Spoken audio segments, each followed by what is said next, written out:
When handling all instruments, safety and economy of movement is essential. Relaxed handling is needed in order to avoid awkward movements at the tips of the fingers. When opening a suture package, tear it open as shown and remove the needle from the packet with the needle holder. Never use your fingers. Never pick up needles with your hands. It is important not to handle sharps directly like this.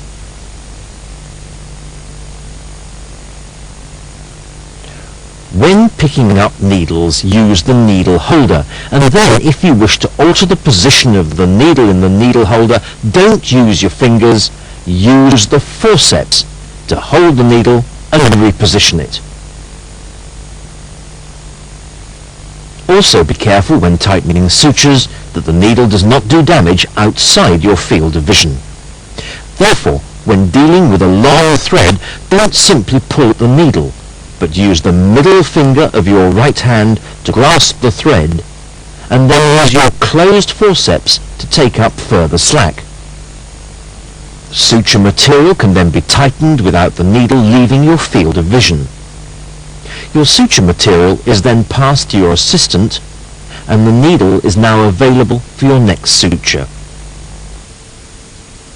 When you have finished with the needle, do not lay it down on the patient or on the table, but pick it up, and whenever possible, dispose of it by cutting off the thread and placing it in the sharps bin provided.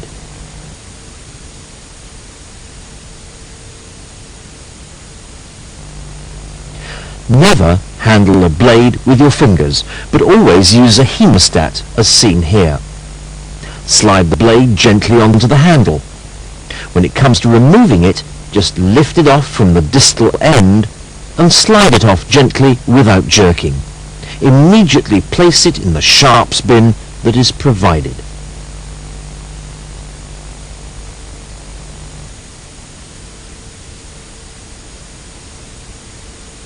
Remember, when operating, do not have the table set too high or for your back's sake too low. The most comfortable position to operate in is one where your forearm is resting horizontally.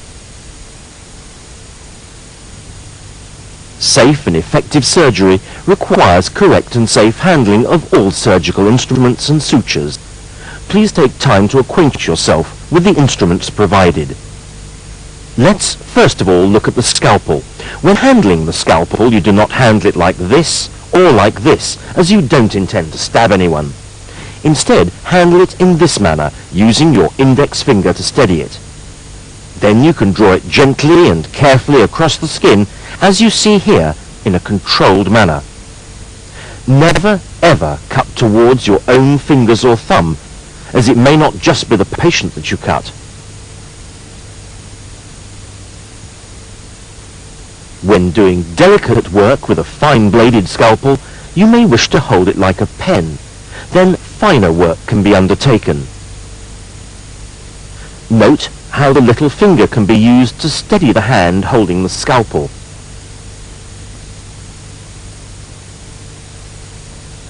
When passing a scalpel, never pass it blade first, but handle first with the blade down.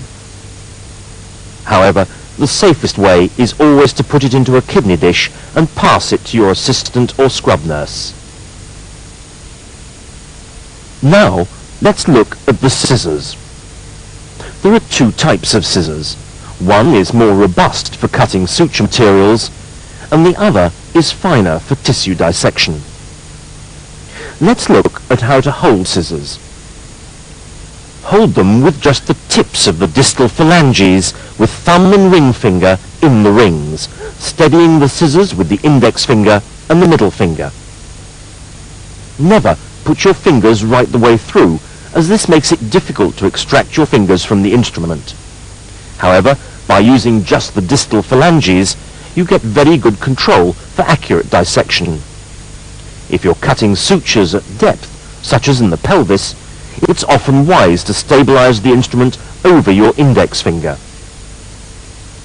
This allows for accurate cutting and prevents a tremor down a deep dark hole.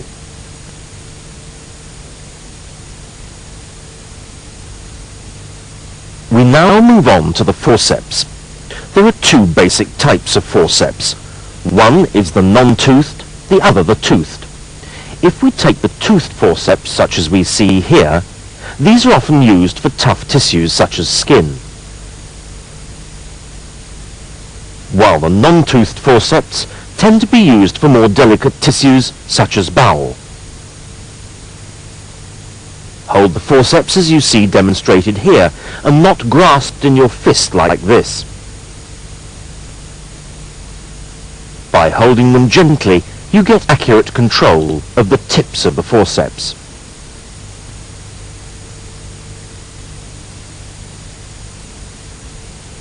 Now, let us consider the hemostat. Correct handling of the hemostat is critical. Pick it up much as we did with the scissors, using the distal phalanges, and, as one is opening them, put pressure on the thumb against the ring finger and middle finger, and then the hemostat opens gently in a controlled manner.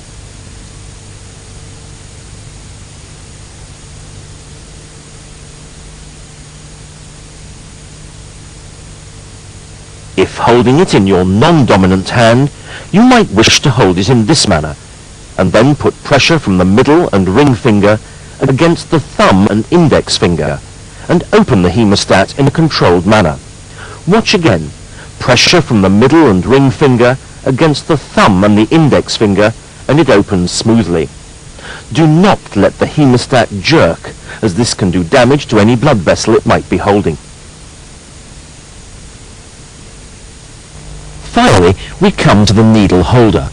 As mentioned previously, always pick up the needle with the forceps, then pick up the needle holder in a similar manner to scissors and the hemostat.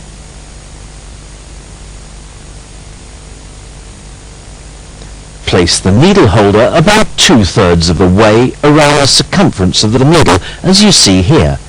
Do not place it too near to the tip or the rear of the needle, and place it in the jaws of the needle holder as demonstrated. Insertion of sutures requires a smooth supination of the forearm, but occasionally a backhand suture is required, in which case the needle position can be changed in the needle holder, enabling you to insert a backhand suture.